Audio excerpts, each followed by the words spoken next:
रहीम मई 2025 में president Donald Trump ने middle east का एक अहम दौरा किया। इसमें उन्होंने सऊदी अरेबिया, कतर और यूनाइटेड अरब अमीरेट्स का सफ़र किया। ये इनके दूसरे दौरे सदारत का पहला बड़ा बैनुल अक़वामी विज़िट था, जो कि सरमायाकारी के बड़े मुआहदों, इलाक़ाई ताल्लुकात की नई डायमेंशंस और अमरीकी फ़ॉरेन पॉलिसी की तरजीहात में नुमायाँ तब्दीलियों का मज़हर था। वाइट हाउस के मुताबिक डोनाल्ड ट्रंप के इस दौरे ने मशरिक़ वस्ता से तकरीबन $2 ट्रिलियन की इन्वेस्टमेंट हासिल की, जबकि वाइट हाउस कहता है कि बाइडन ने $1 ट्रिलियन की इन्वेस्टमेंट हासिल करने के लिए 4 साल लगा दिए थे। अब हम देखते हैं कि इस दौरे का पस मंज़र क्या था, इसका बैकग्राउंड क्या था, किन रीज़न्स की वजह से डोनाल्ड ट्रंप ने ये दौरा किया। इसके मकसद ये थे कि एक तो ये कि अमेरिका अपनी इकॉनमी को फ़ॉरेन इन्वेस्टमेंट और बिज़नेस पार्टनरशिप के ज़रिए तक़वीत देना चाहता था। दूसरा, मशरिक़ वस्ता में अमरीकी पॉलिसियों को फ़ौजी मुदाखलत से इकॉनमिक पार्टनरशिप की तरफ उसने मोड़ना था। तीसरा, चाइना और रशिया के इन्फ्लुएंस को रीजन के अंदर कम करना था या उसका मुकाबला करना था। शाम में पोस्ट असद रजीम के बाद खलीजी ममालिक के साथ बाहमी ताल्लुकात में तब्दीलियों से फ़ायदा उठाना था। अब हम जायज़ा लेते हैं डोनाल्ड ट्रंप के उन टूर्स का जो उन्होंने मिडिल ईस्ट के अंदर किए और डिफरेंट कंट्रीज़ के साथ उन्होंने डिफरेंट तरह की डील्स की। उन्होंने जो डील्स की, इनमें सबसे पहले हम सीरिया के हवाले से देखते हैं कि सीरिया की डील्स क्या थी और क्या स्ट्रेटजिक शिफ्ट आया सीरिया की पॉलिसीज़ के अंदर। सबसे पहले तो डोनाल्ड ट्रंप ने सीरिया के ऊपर से इकोनॉमिक सैंक्शंस को हटाने का ऐलान किया, जो असद रजीम के दौरान सीरिया पर लगाई गई थी दिसंबर 2024 से पहले उनको हटाने का ऐलान किया। और दूसरा, उन्होंने इन्वेस्टर्स को इनवाइट किया, जो इंटरनेशनल इन्वेस्टर्स हैं उनको इनवाइट किया कि वो आएँ और सीरिया के अंदर इन्वेस्टमेंट करें। इसके अलावा उन्होंने अहमदुल सहारा, जो हयात तहरीर शाम के लीडर हुआ करते थे और अब एक्टिंग प्रेसिडेंट ऑफ सीरिया हैं, उनकी लीडरशिप को उन्होंने सराहा। अच्छा जी, इसके बाद जो उनकी सऊदी अरेबिया के साथ मैसिव इन्वेस्टमेंट और AI पार्टनरशिप्स के हवाले से डील्स हुई हैं, उनको देखते हैं।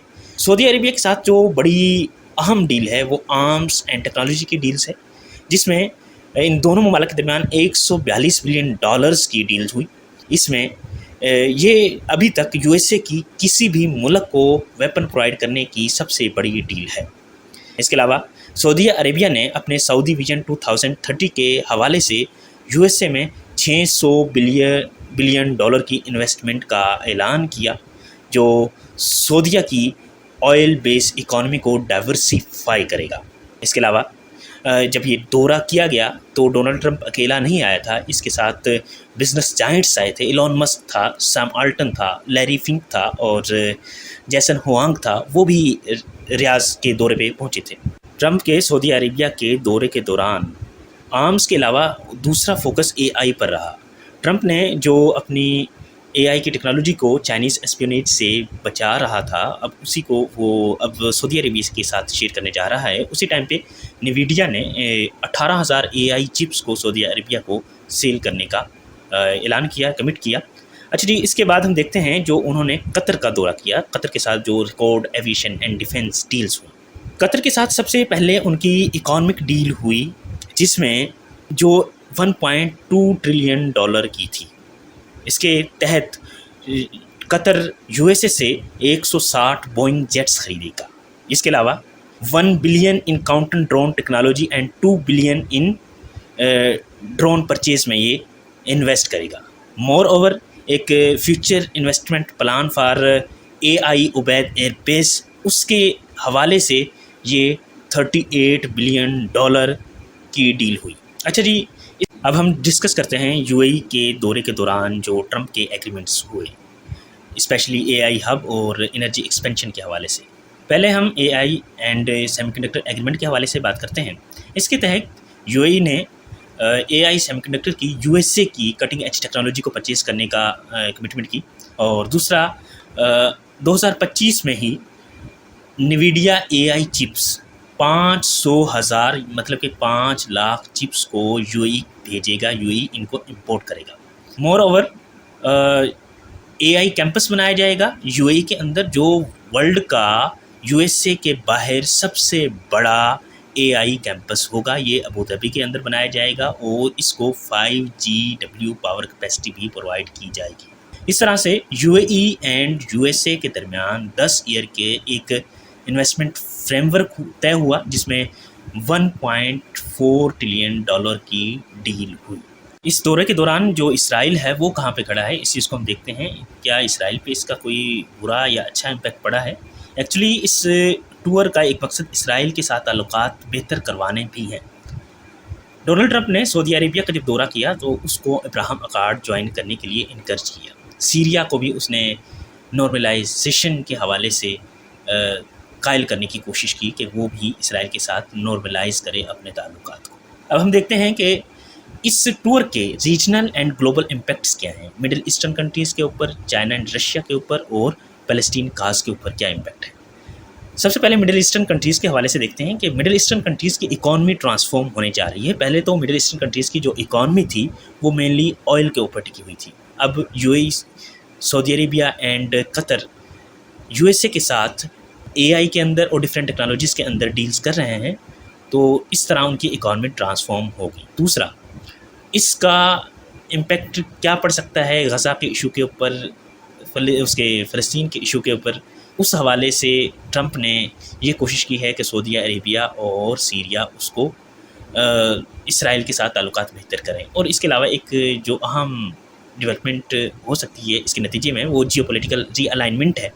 इससे पहले जब चाइना ने सऊदी अरेबिया और ईरान के दरमियान रिकन्सिलिएशन करवाई थी तो ऐसा महसूस हो रहा था कि सऊदी अरेबिया चीन के ब्लॉक की तरफ अट्रैक्ट हो रहा है। इस चीज़ को, इस अट्रैक्शन को तोड़ने के लिए भी डोनाल्ड ट्रंप ने ये डील की है और इससे वो ये चाहता है कि जो मिडिल ईस्टर्न कंट्रीज़ हैं उनका अलायंस यूएसए के साथ बने। अच्छा जी, इसके बाद हम देखते हैं इस डील का चाइना एंड रशिया के ऊपर क्या इम्पैक्ट है। एक तो रशिया और चाइना को इससे स्ट्रैटेजिक सेटबैक मिला है क्योंकि उनका इन्फ्लुएंस आस्ता आस्ता मिडिल ईस्ट के अंदर बढ़ रहा था, लेकिन यूएसए की जो मेगा डील्स हुई हैं इससे नहीं लगता कि मिडिल ईस्टर्न कंट्रीज़ अब उस ब्लॉक की तरफ जाएंगी। इसके अलावा रशिया का इन्फ्लुएंस हुआ करता था किसी दौर में सीरिया के अंदर, लेकिन असद की रजीम की फाल होने के बाद सीरिया जो है वो यूएसए के पलड़े में चला गया और इससे बड़ा एक सेटबैक मिला है रशिया को। इसके अलावा सीरिया के ऊपर जो ईरान का इन्फ्लुएंस था वो भी अच्छा खासा कम हुआ है।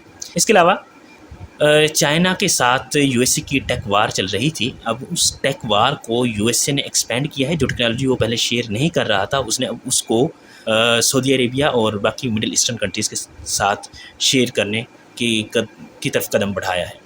अच्छा जी, इसके अलावा एक नया जियोपॉलिटिकल चेस बोर्ड देखने को मिला है। ट्रंप जो है अपना ट्रांजैक्शनल मॉडल इस्तेमाल करते हुए चाइना और रशिया को कैपिटल एंड कॉमर्स के थ्रू अब आउटफ्लैंक करने की कोशिश कर रहा है। पहले ये मिलिट्री बेसिस के थ्रू, मिलिट्री इन्वेस्टमेंट्स के थ्रू चाइना और रशिया को काउंटर करने की कोशिश करता था। अब ये एक थोड़ी सी तब्दीली देखने को मिली है। इसके अलावा हम देखते हैं कि फ़लस्तीनियन काज के ऊपर इसके क्या इम्पैक्ट आ सकते हैं। फ़लस्तीनियन काज इस दौरे के बाद ज़्यादा कम्प्लेक्स होती हुई दिखाई दे रही है क्योंकि फ़लस्तीन का मसला हल हुआ नहीं। फ़लस्तीन में गज़ा और वेस्ट बैंक के अंदर उसी तरह से लोग मर रहे हैं, लेकिन यहाँ जो अरेबियन कंट्रीज़ जो उनके किसी दौर में एंसेस्टर्स समझे जाते थे, उनके सपोर्टर्स समझे जाते थे, वो अब यूएसए के साथ विदाउट एनी कंडीशंस जो फ़लस्तीन के इशू को हल करवा सके मेगा डील्स कर रहे हैं। चाहिए तो ये था कि डील्स के लिए ये शर्त रखी जाती कि फ़लस्तीन और इसराइल का इशू रिसोल्व किया जाए। अब जब इन दोनों कंट्रीज़ के दरमियान, दोनों रीजन्स के दरमियान, USA and middle eastern countries के दरमियान एक ट्रेड टाइज मजबूत हो जाएगी तो बाद में फ़लस्तीन काज और कमज़ोर होती नज़र आ रही है क्योंकि यूएसए मिडिल ईस्टर्न कंट्रीज़ को अपनी ट्रेड के थ्रू मज़ीद इन्फ्लुएंस कर सकेगा और इस चांसेस हैं कि ये सारे कंट्रीज़ इसराइल के साथ ताल्लुकात नॉर्मलाइज कर लें और फ़लस्तीन का इशू हल ना हो। ये सूरत हाल अभी नज़र आ रही है। ये ओवरऑल तज्ज़िया था, ओवरऑल एनालिसिस था डोनाल्ड ट्रंप के दौरे के हवाले से। अगर आपका कोई क्वेश्चन है, अगर आपको इसमें से लगता है कि मेरी कुछ बात से आप इख्तलाफ करते हैं तो आप ना वो चीज़ कमेंट सेक्शन में लाजमी पुट करें ताकि हम उसके ऊपर डिस्कशन कर सकें। जज़ाकल्लाह।